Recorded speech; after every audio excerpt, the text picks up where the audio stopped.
Assalamualaikum warahmatullahi wabarakatuh. Perkenalkan, nama saya Rizlawati Yusuf dari kelas B5 PGSD. Baiklah, saya akan memaparkan peta konsep tentang konsep dasar IPS. Baiklah, materi pertama yaitu tentang kedudukan ilmu sosial dalam ilmu.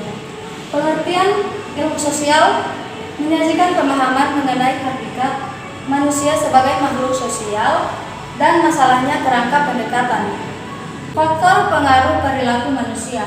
Yang pertama sikap, yang kedua insting, yang ketiga motif, yang keempat kepribadian, dan yang terakhir kognitif.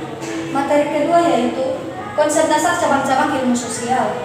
Pengertian sejarah. Sejarah adalah studi tentang kehidupan manusia di masa lampau. Yang kedua jenis sejarah yaitu sejarah sosial, sejarah ekonomi, sejarah kebudayaan, sejarah demografi, dan lain-lain. Materi ketiga yaitu konsep dasar ekonomi dan koperasi. Pengertian koperasi. Koperasi adalah kegiatan ekonomi dari para anggotanya berdasarkan kekeluargaan, kerakyatan, demi keuntungan bersama dan tidak mengutamakan keuntungan ekonomi keluarga. Ruang lingkup ekonomi terbagi atas dua, yang pertama ekonomi mikro dan yang kedua ekonomi makro. Materi keempat yaitu konsep dasar antropologi dan psikologi. Yang pertama pengertian antropologi. Antropologi adalah suatu studi tentang manusia dengan kerjanya.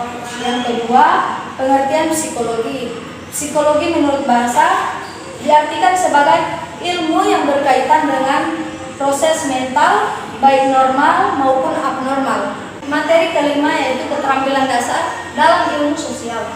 Pengertian keterampilan bertanya-tanya merupakan suatu unsur yang selalu ada, suatu proses komunikasi termasuk dalam komunikasi pembelajaran. Komponen-komponen bertanya lanjut.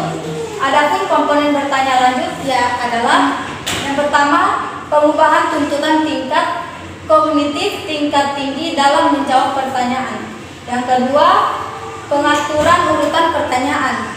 Yang ketiga, penggunaan pertanyaan melacak. Yang keempat, peningkatan terjadinya interaksi. Yang terakhir, variasi taksonomi. Keterampilan bertanya untuk mengumpulkan data. Yang pertama, wawancara. Yang kedua, mengumpulkan data atau angket. Yang ketiga, studi atau dokumentasi. Materi keenam yaitu individu, keluarga, dan masyarakat. Pertama individu. Kata individu berasal dari bahasa Latin yaitu individuum yang memiliki arti yang tak terbagi. Yang kedua keluarga. Keluarga adalah kelompok primer yang paling penting dalam masyarakat. Yang terakhir masyarakat. Kata masyarakat berasal dari bahasa Arab yaitu syirik, artinya bergaul. Adanya saling bergaul ini tentu karena ada bentuk-bentuk antara hidup yang bukan disebabkan oleh manusia sebagai perseorangan, melainkan oleh unsur-unsur lain dalam lingkungan sosial yang merupakan kesatuan. Materi terakhir yaitu kemajemukan agama, ras, dan etnik. Yang pertama kemajemukan agama. Kemajemukan agama akan mengantarkan setiap orang memiliki keyakinan untuk bersama, karena ia tidak hidup sendirian melainkan berdampingan dengan menganut agama lain. Yang kedua, kemajemukan ras. Kata ras berasal dari bahasa Prancis dan Italia, yaitu raja. Perbedaan manusia berdasarkan kategori atau karakteristik warna kulit dan bentuk wajah.